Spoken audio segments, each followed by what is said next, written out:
असं म्हणतात की कधीही आशा सोडू नका.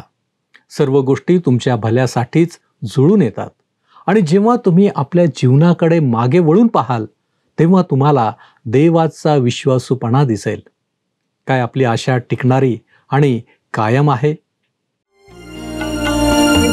उपासना उपासना उपासना उपासना प्रभुजी करो उपासना प्रभुजी करो उपासना उपासना उपासना उपासना उपासना. सर्व सृष्टीचा निर्माणकर्ता परमेश्वर याच्या नावाला मान, महिमा आणि गौरव सदा सर्व काळ असो. उपासना कार्यक्रमामध्ये आपले स्वागत आहे. प्रियांनो, देवाने ज्या गोष्टी सिद्ध केल्या आहेत त्यामध्ये तो बदल करीत नाही. जे आशीर्वाद आम्हाला मिळावे असे त्याला वाटते त्यासाठी तो विश्वासू कृतीही करतो. म्हणून आम्ही दुःख व निराशेमध्ये न राहणे चांगले. प्रियांनो, आजच्या अध्ययनात आपण देव आमच्यासाठी कोणकोणत्या गोष्टी करतो हे पाहणार आहोत. तर मग करायची ना सुरुवात आपल्या अध्ययनाची? श्रोत्यांनो, आज आपण 87 ह्या स्तोत्रापासून अध्ययन सुरू करीत आहोत. हे स्तोत्र देवाची नगरी सियोन हिच्याविषयी आहे आणि माझ्या मतानुसार ते येरुशलेमेच्या गौरवी भवितव्याचे वर्णन करते. तेव्हा राष्ट्रे भक्ती करण्यासाठी येरुशलेमेस येतील. आपण या स्तोत्राचे म्हणजे 87 स्तोत्राचे पहिले वचन वाचूया. तो म्हणतो, परमेश्वराचे अधिष्ठान पवित्र पर्वतावर आहे. एक दिवस संपूर्ण जगाचे प्रशासन तेथून होणार आहे. यशाचे पुस्तक 2 अध्याय 2 वचन आम्हाला सांगते, शेवटल्या दिवसात असे होईल की परमेश्वराच्या मंदिराचा डोंगर पर्वताच्या माथ्यावर स्थापण्यात येईल आणि सर्व डोंगराहून तो उंच होईल. त्याकडे सर्व राष्ट्रातील लोक उलटतील. तसेच जखऱ्याच्या पुस्तकातील 2 अध्यायाच्या 10व्या आणि 11व्या वचनात म्हटले आहे की सियोन कन्येचे जयकार व उल्हास कर, कारण पहा, मी येईन, मी तुझ्यात वस्ती करीन, असे परमेश्वर म्हणतो. त्या दिवसात बहुत राष्ट्रे परमेश्वराला येऊन मिळतील व माझी प्रजा बनतील. मी तुझ्या ठाई वस्ती करीन, मग तुला समजेल की सेनाधीश परमेश्वराने मला तुझकडे पाठविले आहे. येरुशलेमेच्या आगामी गौरवाचे वर्णन करणारी ही वचने आहेत. 87 स्तोत्र 2 आणि 3 वचनात स्तोत्रकर्ता म्हणतो, याकोबाच्या सर्व वस्तीस्थानाहून सियोनेची द्वारे त्याला अधिक प्रिय आहेत. हे देवाच्या नगरी, तुझ्या वैभवाच्या कथा सांगतात. हाच विचार 48व्या स्तोत्राच्या पहिल्या आणि 2 वचनात मांडण्यात आलेला आहे. आपण ती वचने वाचूया. 48वे स्तोत्र, पहिले आणि 2 वचन.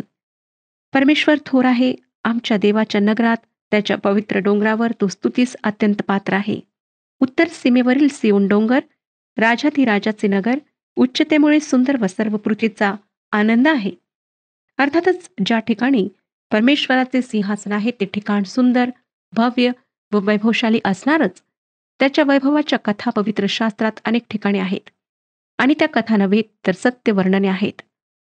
परंतु प्रिय श्रोत्यांनो, हा सौंदर्य, वैभव, प्रीती, शांती, नीतिमत्व, पावित्र्य, आनंद यांचा उगम असलेला परमेश्वर आज आमच्यामध्ये उपस्थित आहे. हे तुम्हाला ठाऊक आहे काय? तो त्याच्या पवित्र आत्म्याच्या द्वारे आजही आमच्यामध्ये कार्य करतो. आमची दुःखे निवारण करतो. ख्रिस्ताच्या पवित्र नावात केलेल्या आमच्या प्रार्थनांना तो उत्तर देतो. तो भग्न व अनुतप्त हृदय लोकांच्या सन्निध आहे व त्याचे भय धरणाऱ्यांना तो आपली रहस्ये प्रगट करतो. 4थ्या वचनामध्ये स्तोत्रकर्ता काय म्हणतो पहा, रहाब व बाबेल मला ओळखितात असे मी विदित करीन. पहा, पलेशेत, सोर व कुश म्हणतात, ह्याचा जन्म तेथलाच. यशाच्या 51व्या अध्यायातील 9व्या वचनानुसार आणि 89व्या स्तोत्राच्या 10व्या वचनानुसार रहाब म्हणजे एरिहो येथील वेश्या नव्हे तर मिसर देश आहे. रहाब दक्षिणेकडची सत्ता प्रदर्शित करते तर बाबिलोन उत्तरेकडच्या सामर्थ्याचे प्रतिनिधित्व करते. रहाब या नावाचा अर्थ दंगा असा होतो तर बाबिलोन या शब्दाचा अर्थ गोंधळ असा होतो. तात्पर्य हे की जेव्हा सियोनात देवाचे राज्य स्थापिले जाईल तेव्हा या राष्ट्रांचा दंगा व त्यांच्यातील गोंधळ नष्ट होईल. ही सर्व राष्ट्रे सियोनात जन्म घेतील किंवा सियोनामुळे त्यांच्यामध्ये संपूर्ण परिवर्तन घडेल. 5 आणि 6 वचने सियोनेविषयी म्हणतील की हा आणि तो तिच्यातच जन्मले होते आणि परात्पर स्वतः तिला प्रस्थापित करेल. लोकांची नावनिशी करीताना ह्याचा जन्म तेथलाच असे परमेश्वर लिहील. राजाधिराज परमेश्वर सियोनाला संपूर्ण पृथ्वीची राजधानी बनवेल. त्या दिवसात अनेक जण प्रभूकडे वळतील. त्यांना जाणीव होईल की ख्रिस्त विरोधकाने त्यांना फसविले होते. तो दिवस खरोखर वैभवशाली असणार आहे. आता आपण 88 ह्या स्तोत्राचा अभ्यास करूया. या स्तोत्रामध्ये संकटाच्या काळातही देवावरचा विश्वास व्यक्त झाला आहे. 87 स्तोत्रामध्ये देवाचे गौरव पाहायला मिळाले, तर 88 स्तोत्रामध्ये दुःख, निराशा व्यक्त झाली आहे. तरीही देवावरचा विश्वास हा एक आशेचा किरण त्यामध्ये आम्हाला पाहायला मिळतो. पहिलं वचन वाचूया. 88 स्तोत्र पहिलं वचन. हे परमेश्वरा माझ्या उद्धारक देवा, मी रात्रंदिवस तुझ्या पुढे आरोळी करीतो. हे स्तोत्र इयोबाला, उज्जिया राजा ज्याला कोढ झाले होते, तसेच अंधार कोठडीत टाकण्यात आलेल्या इर्मयाला आणि मरणास टेकलेल्या हिजकिया राजाला लागू करण्यात आले आहे. ती यापैकी कोणत्याही व्यक्तीच्या संदर्भात असो, एक गोष्ट आम्हाला स्पष्ट दिसून येते, ती ही की त्याचा देवावर दृढ विश्वास असून तोच त्याच्या तारणाचा देव आहे आणि हा विश्वासच या स्तोत्राची मध्यवर्ती कल्पना आहे. 15वे वचन वाचूया. मी तरुणपणापासून पीडा पाहून मरणोन्मुख झालो आहे. तुझ्या भीतीने मी व्याकुळ झालो आहे. असं दिसतं की हा स्तोत्रकर्ता अतिशय मोठ्या गर्तेत सापडला आहे आणि देवाचा क्रोध, मृत्यू, कबर आणि अंधकार यांचा जणू एकत्रित असा अनुभव त्याला येत आहे. 16 ते 18 या वचनांमध्ये तो म्हणतो, तुझा क्रोध माझ्यावर ओढवला आहे. तुझ्या धाकाने मी केवळ नष्टप्राय झालो आहे. त्यांनी जलाप्रमाणे मला दिवसभर घेरिले आहे. त्यांनी मला सर्वस्वी वेढून टाकले आहे. तू माझ्यापासून प्रियजन व मित्र दूर केले आहेत. माझा परिचयाचा काय तो अंधकारच आहे. श्रोत्यानो, इतर स्तोत्रांचा शेवट आशेने होतो, परंतु या स्तोत्राचा शेवट मात्र उदासीनतेमध्ये होतो. असं वाटतं की मृत्यू स्तोत्रकर्त्याच्या अगदी सन्निध आहे. परंतु समाधानाची गोष्ट, आशेची गोष्ट ही आहे की स्तोत्रकर्त्याला ठाऊक आहे की परमेश्वराच्या समोर त्याच्या सर्व प्रार्थना रुजू होत आहेत.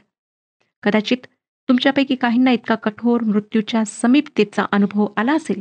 मृत्यूचे भय, एकाकीपणा, शारीरिक व मानसिक पीडा यांची तुम्हाला अगदी तीव्रतेने जाणीव झाली असेल. परंतु त्या काळातल्या तुमच्या प्रार्थना व्यर्थ नव्हत्या, हेही नंतर तुम्हाला समजलेच असणार. कधीकधी परमेश्वर आपल्याला अशा प्रकारच्या अतिशय कठोर अनुभवातून जाऊ देतो, परंतु त्याचा अर्थ असा नाही की तो आमचा त्याग करतो. आमचा विश्वास दृढ व्हावा, आम्ही त्याच्यावर अधिक अवलंबून राहावे याकरिताही तो असा अनुभव आम्हाला येऊ देतो. परंतु तो अनुभव आमच्या सहनशक्तीच्या पलीकडे मात्र जाऊ देत नाही. जशी गरुड पक्षीण आपल्या पिलांना उडायला शिकवते, तिचे पिलू थकून खाली कोसळणार इतक्यातच ती त्याला आपल्या पंखावर झेलून घेते, तसेच परमेश्वर त्याच्या लेकरांना सावरून धरतो.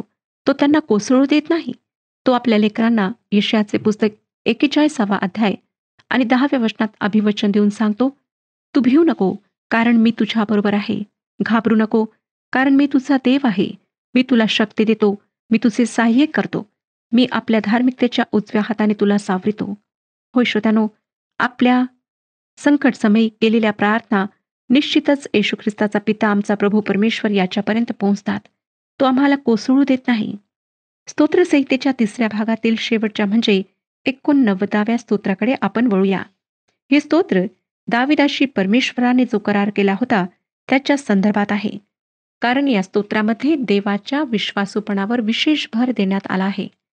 देवाच्या विश्वासूपणाचा या स्तोत्रात 10 वेळा उल्लेख आहे. तसेच करार हा शब्द 4 वेळेला वापरण्यात आला आहे. त्याचबरोबर मी शपथ वाहिली आहे असे परमेश्वर 3दा म्हणतो. मी खोटे बोलणार नाही हे वाक्य 4 वेळेला आलेले आहे. शमूएलाच्या 2ऱ्या पुस्तकातील 7व्या अध्यायात या कराराविषयी सर्व तपशील आम्हाला वाचायला मिळतो. परमेश्वराने दाविदाबरोबर केलेला करार एक अत्यंत महत्त्वाचा करार आहे आणि त्याचा पवित्र शास्त्रात अनेक ठिकाणी उल्लेख सापडतो. हे संपूर्ण 89वे स्तोत्र या कराराविषयी आहे. पहिलं वचन वाचूया. परमेश्वराच्या दयेविषयी मी नित्य गीत गाईन. मी आपल्या मुखाने पिढ्यानपिढ्या तुझी सत्यता कळवीन. परमेश्वराच्या सत्यतेचा प्रतिदिनी ज्यांना अनुभव आहे ते निश्चितपणे या स्तोत्रकर्त्याशी सहमत होतील. जितके आम्ही परमेश्वरावर, त्याच्या वचनावर विश्वास ठेवून त्याचे आज्ञापालन करीत चालतो, तितका अधिक आम्हाला परमेश्वराच्या सत्यतेचा अनुभव येतो आणि तितके अधिक त्याचे स्तुतिस्तवन आमच्याकडून होत राहते. दुसरं वचन, कारण मी म्हणालो तुझ्या दयेची उभारणी सदोदित राहील, स्वर्गात तुझी सत्यता तूच स्थापिली आहे. परमेश्वर विश्वासू आहे आणि आमचे तारण प्रभू येशू ख्रिस्ताच्या मृत्यूवर आणि देवाच्या सत्यतेवर अवलंबून आहे. जे देवावर विश्वास ठेवतात त्यांचे तारण या दोन गोष्टींवर अवलंबून आहे. एका मातेची गोष्ट अशी सांगतात की तिचा तरुण मुलगा शिक्षणासाठी परगावी राहत होता. तो शिक्षण संपून घरी आला तेव्हा तो पूर्णपणे नास्तिक बनला होता. एके दिवशी सकाळी त्याला न्याहारी वाढत असताना ती आई आपल्या मुलाला स्वतःच्या तारणाविषयी सांगू लागली. देवाने तिचे तारण कसे केले, सार्वकालिक नरकापासून तिचा आत्मा कायमचा तारला गेला याची तिला केवढी खात्री आहे वगैरे गोष्टींचे वर्णन ती करीत राहिली. परंतु तिचे ते वर्णन तिच्या नास्तिक झालेल्या मुलाला फारसे आवडले नाही. तो शेवटी तिला ओरडून म्हणाला, तुझ्या छोट्याशा आत्म्याची किंमत अगदी नगण्य आहे. विश्वाच्या तुलनेत तर तो काहीच किमतीचा नाही. देव त्याला विसरूनही जाईल आणि त्याला तुझी आठवणही येणार नाही. तो असेच सर्व काही बोलत राहिला. मग काही वेळाने शांत बसला. ती बाई काही वेळ शांत राहिली. मग ती त्याला म्हणाली, मुला, तू जे म्हणतोस त्यावर मी विचार करीत आहे. तुझे म्हणणे बरोबर असेलही. माझ्या आत्म्याची किंमत अगदी नगण्य असेलही. परंतु जर मी माझा आत्मा गमावला तर मी अगदी थोडेच गमावेन, परंतु त्यामुळे परमेश्वर मात्र खूप काही गमावेल. यावर तिच्या मुलाने तिला विचारले, हे कसे काय? तिने उत्तर दिले, तू आताच म्हणालास की माझा आत्मा अगदी नगण्य आहे आणि जर मी माझा आत्मा गमावला तर माझे काही नुकसान होणार नाही, परंतु देवाचे मात्र खूप नुकसान होईल. कारण त्यामुळे त्याची सत्यता, त्याचे नाव, मला जो तारेल असे सांगणारे त्याचे वचन सर्व काही खोटे ठरेल. या मातेचे हे म्हणणे बरोबर होते श्रोत्यानो. जर देवाने त्याचा शब्द पाळला नाही तर त्याच्या सत्यतेवर कोणी विश्वास ठेवणार नाही. परंतु तसे होऊ शकत नाही, कारण परमेश्वराची सत्यता युगानुयुग टिकते.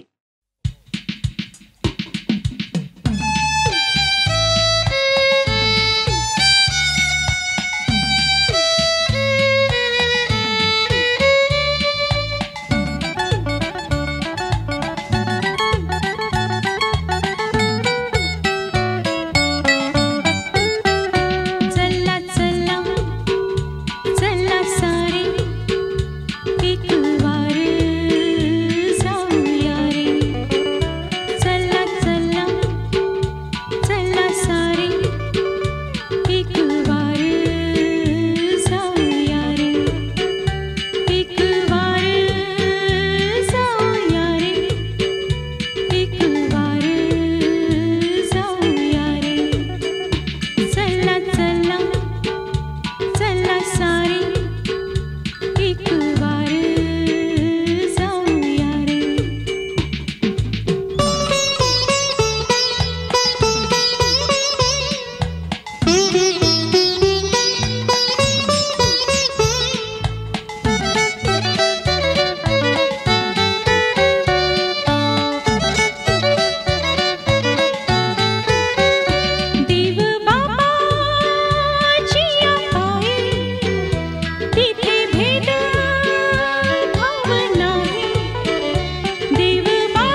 मार्क शुभवर्तमान 13वा अध्याय 31व्या वचनात प्रभू येशू ख्रिस्ताने म्हटले, आकाश व पृथ्वी ही नाही तशी होतील, परंतु माझी वचने नाही तशी होणार नाहीत.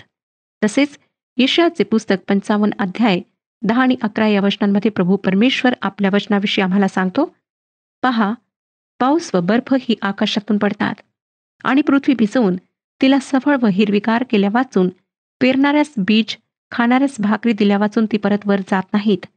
त्याप्रमाणे माझ्या मुखातून निघणारे वचन होईल. ते माझी इच्छा पूर्ण केल्या वाचून व ज्या कार्याकरिता मी ते पाठविले ते केल्या वाचून माझकडे विफल होऊन परत येणार नाही. श्रोत्यानो, पवित्र शास्त्र हे ईश्वर प्रेरित वचन आहे. ते परमेश्वराची सत्यता प्रगट करणारे आहे. 3रं वचन वाचूया. मी आपल्या निवडलेल्या पुरुषाशी करार केला आहे. मी आपल्या सेवक दावीद ह्याच्याशी शपथ वाहिली आहे. परमेश्वर आम्हाला सांगतो की त्याने दाविदाशी करार केलेला आहे. यावर स्तोत्रकर्त्याचा प्रतिसाद काय आहे तो आपण 5व्या वचनात वाचूया. हे परमेश्वरा, तुझ्या अद्भुत कृतीची स्तुती आकाश करील, तुझ्या सत्यतेची स्तुती पवित्र जनांच्या मंडळीत होईल. परमेश्वराच्या सत्यतेविषयी त्याची उपकार स्तुती होणे अगत्याचे आहे. 8व्या वचनात तो म्हणतो, हे सेनाधीश देवा परमेश्वरा, हे परमेश्वरा, तुझ्यासारखा समर्थ कोण आहे? तुझी सत्यता तुझ्या भोवती आहे. परमेश्वराच्या अनेक मनोहर गुणांपैकी त्याची सत्यता हा एक गुण आहे. खरोखर त्याची सत्यता आमचा आश्रय व आमचा दुर्ग आहे. जर तो विश्वासू नसता, त्याची सत्यता युगानुयुग टिकणारी नसती, तर आम्ही कदापिही त्याच्यावर विश्वास ठेवून संकटातून तरुण जाऊ शकलो नसतो, विश्वासाने पाऊल टाकू शकलो नसतो. आता पुढे 20वे वचन आपण वाचूया. माझा सेवक दावीद मला मिळाला आहे, मी आपल्या पवित्र तेलाने त्याला अभिषेक केला आहे.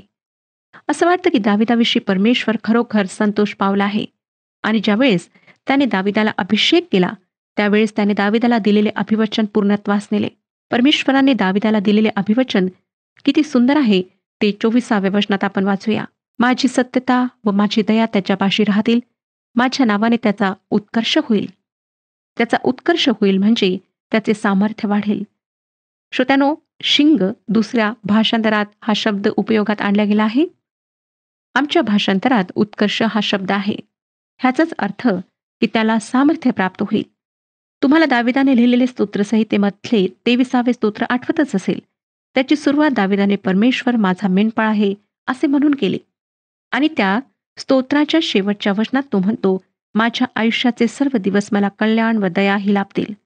प्रिय श्रोत्यानो, परमेश्वर व दावीद यांच्यातले नाते या वचनांमधून स्पष्ट होते. किती सुंदर हे नाते आहे. परमेश्वराने आपल्या करारात दाविदाला आणखीन काय अभिवचन दिले ते आपण 27व्या वचनात वाचूया. मी तर त्याला ज्येष्ठ करीन, पृथ्वीवरील राजात त्याला सर्वश्रेष्ठ करीन. दाविदाच्या कुळात एका विशेष व्यक्तीला परमेश्वर पाठवेल असा दाविदाबरोबर परमेश्वराचा करार होता आणि हा करार प्रभू येशू ख्रिस्ताशी केंद्रित झालेला होता. त्याच्याच संदर्भात प्रभू परमेश्वर दाविदाला म्हणतो, मी तर त्याला ज्येष्ठ करीन, पृथ्वीवरील राजात त्याला सर्वश्रेष्ठ करीन.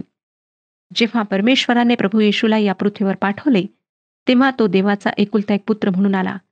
तो मानवी देह धारण करून या पृथ्वीवर आला. तो देहधारी झाला. त्याने मानहानीचे जीवन पत्करले आणि स्वतःचा देह त्याने अर्पण केला. त्याच कारणासाठी तो स्वर्गातून आला. तो पुनरुत्थित झालेल्यापैकी प्रथम फळ असा झाला. त्याच पुनरुत्थित ख्रिस्ताविषयी परमेश्वर 89व्या स्तोत्रात म्हणत आहे की मी तर त्याला ज्येष्ठ करीन. वधस्तंभावर मरण पावल्यानंतर पुनरुत्थित झालेल्यांपैकी तो पहिला असा आहे. त्याच्या त्या खिळ्यांच्या खुणा असलेल्या हातांमध्ये या विश्वाचा राजदंड असणार आहे. तसेच या ठिकाणी आपल्याला सांगण्यात आले आहे की परमेश्वर त्याला पृथ्वीवरील राजात सर्वश्रेष्ठ करेल. याचाच अर्थ असा की प्रभू येशू ख्रिस्त प्रभूंचा प्रभू व राजांचा राजा होईल. स्तोत्रकर्ता येथून पुढे प्रभू येशू ख्रिस्ताविषयी बोलत आहे. तो 28व्या वचनात म्हणतो, मी आपली दया त्याच्यावर सर्व काळ कायम राखीन, त्याच्याशी केलेला माझा करार अढळ राहील. येथपर्यंतच्या अनेक वचनांमध्ये प्रभू येशू ख्रिस्ताच्या संदर्भातील दाविदाबरोबरचा परमेश्वराचा करार आपल्याला वाचायला मिळतो. परंतु पुढच्या काही वचनांमध्ये मात्र दाविदाच्या वंशजाविषयी विचार मांडण्यात आले आहेत. 30 ते 32 वचने, जर त्याच्या वंशजांनी माझे नियमशास्त्र सोडिले, माझ्या निर्णयाप्रमाणे ते चालले नाहीत, जर माझे नियम त्यांनी मोडिले, माझ्या आज्ञा पाळल्या नाहीत, तर मी त्यांच्या अपराधाचे शासन दंडाने करीन, त्याच्या अनितीचे शासन फटक्यांनी करीन. श्रोत्यानो, परमेश्वराने हे देखील स्पष्ट केले की त्याची आज्ञा न पाळणाऱ्यांना तो शासन करेल. मग ते दाविदाचे वंशज असले तरी काहीच फरक पडणार नाही.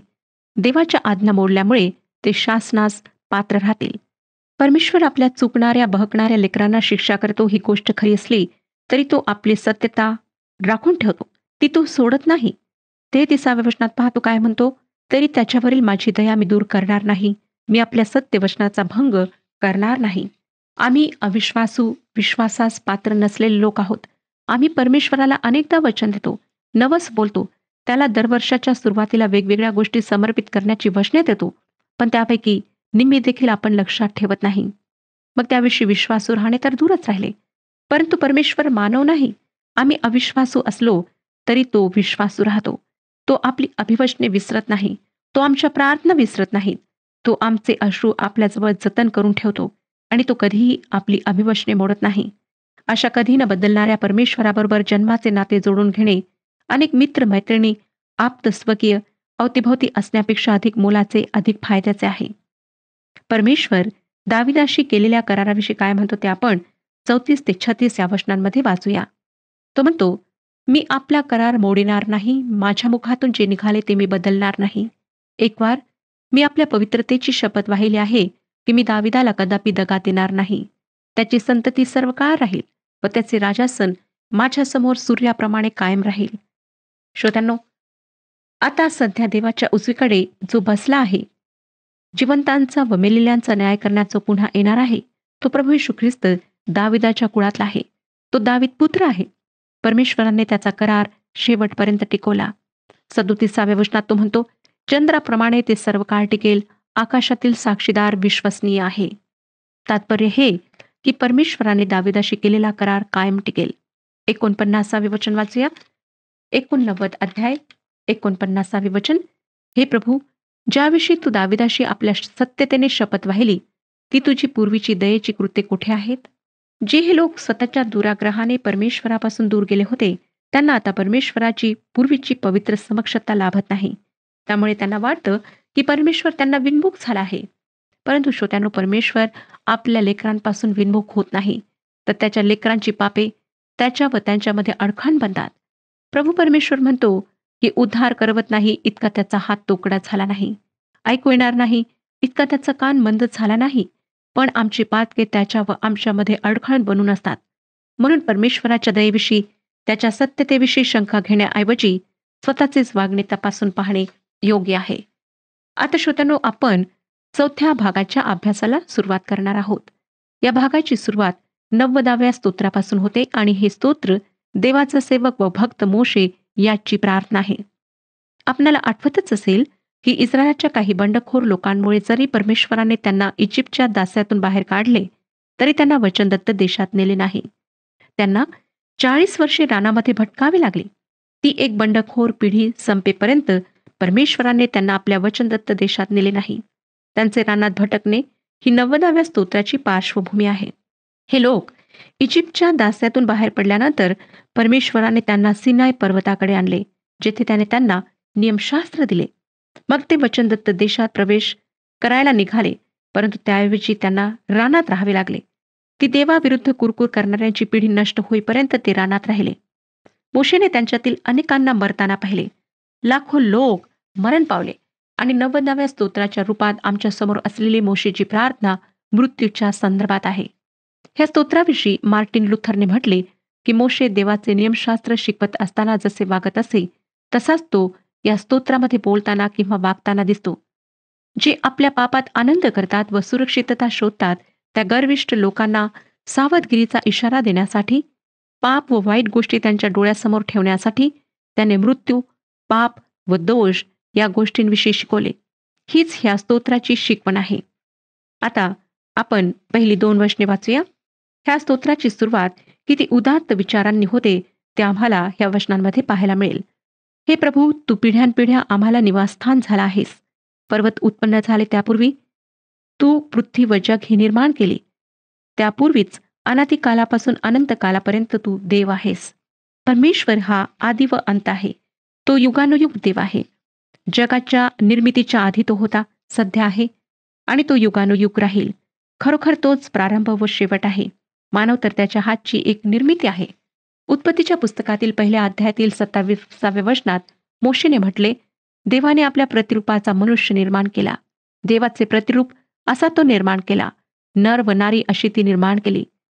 याच पुस्तकातील 2 अध्यायाच्या 7व्या वचनात त्याने म्हटले, मग परमेश्वर देवाने जमिनीतील मातीचा मनुष्य घडिला व त्याच्या नाकपुड्यात प्राणवायू फुंकिला. तेव्हा मनुष्य जीवधारी प्राणी झाला. मनुष्य अशा प्रकारे मातीतून घडवला गेला. तो देवाची एक विशेष निर्मिती आहे. तो आपल्या आयुष्यभरात कष्ट करून आपले पोट भरेल व तो माती असून शेवटी मातीस मिळेल. हे मानवाचे चित्र आहे. 3ऱ्या वचनात तू म्हणतो, तू मनुष्याला पुन्हा मातीस मिळवतोस आणि म्हणतोस, मानवांनो परत या. ज्या मातीतून मानवाला घडवल्या गेले त्या मातीत परमेश्वर त्याला जायला लावतो. परंतु परमेश्वर स्वतः मात्र काळाच्या बंधनापलीकडचा आहे. श्रोत्यानो, काय आपली ह्या जिवंत परमेश्वराशी ओळख झालेली आहे? जर नाही तर येशू ख्रिस्ताच्या द्वारे ओळख करून घ्या. परमेश्वर आपणा सर्वांस आशीर्वाद देऊ.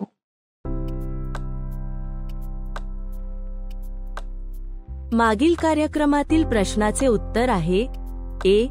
मलाखीच्या पुस्तकामध्ये बंदिवासातून परतलेल्या लोकांची कानउघाडणी परमेश्वराने केली आहे. आजचा प्रश्न, कोणते स्तोत्र देवाचा सेवक व भक्त मोशे याची प्रार्थना आहे? ए. 87, बी. 89, सी. 90, डी. 88.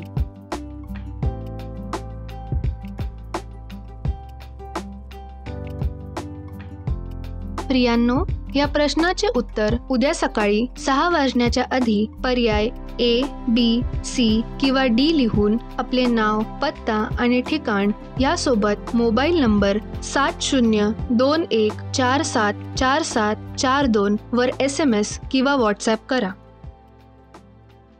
प्रियांनो, आम्ही शिकलो आहोत की आम्ही आमच्या जीवनात विश्वासू असावे आणि देवाने सिद्ध केलेले आशीर्वाद प्राप्त करण्याचा प्रयत्न करावा. आमच्या प्रत्येक अडचणींमध्ये आम्ही इतरत्र नव्हे तर केवळ देवाकडे वळावे. देव विश्वासू आहे, तो काळजी घेणार आहे, तसेच तो अडचणींमधून बाहेर काढणारा देखील आहे. प्रियांनो, या सर्व गोष्टी करण्यासाठी आपण कटिबद्ध आहात काय? आत्मपरीक्षण करा. आपण प्रार्थना करू. आमच्यावरती प्रीती करणाऱ्या आमच्या महान प्रेमळ परमेश्वरा, धन्यवाद देतो, तुझी स्तुती करतो, तुझे आभारही मानतो आमच्या जीवनाबद्दल. होय प्रभूजी, आम्ही आमच्या जीवनामध्ये विश्वासू असावं. प्रभूजी, आम्ही तुझ्यावरती विश्वास ठेवून आमचं जीवन जगावं. कारण बापा, तू आमचा निर्माण करता आहेस. आणि म्हणूनच बापा, आम्ही तुला विनंती करतो की आमच्यामध्ये ज्या काही उणीवा आहेत त्या सर्व तू काढून टाक, की जेणेकरून प्रभूजी प्रतिदिनी आम्ही तुझ्यावरच्या विश्वासामध्ये अधिक दृढ होऊ शकू, ज्याची आम्हाला आत्ता गरज आहे. आणि म्हणून प्रभूजी, आम्ही हा विश्वास देखील ठेवतो की तू आमच्या प्रार्थना ऐकणारा जिवंत देव आहेस. तुझ्या नावाला धन्यवाद देतो आणि या विनंत्या, या मागण्या येशू ख्रिस्त आमचा प्रभू याच्याद्वारे करतो, म्हणून तू ऐक. आमेन. प्रभू येशूची कृपा आपणाबरोबर सदैव असो.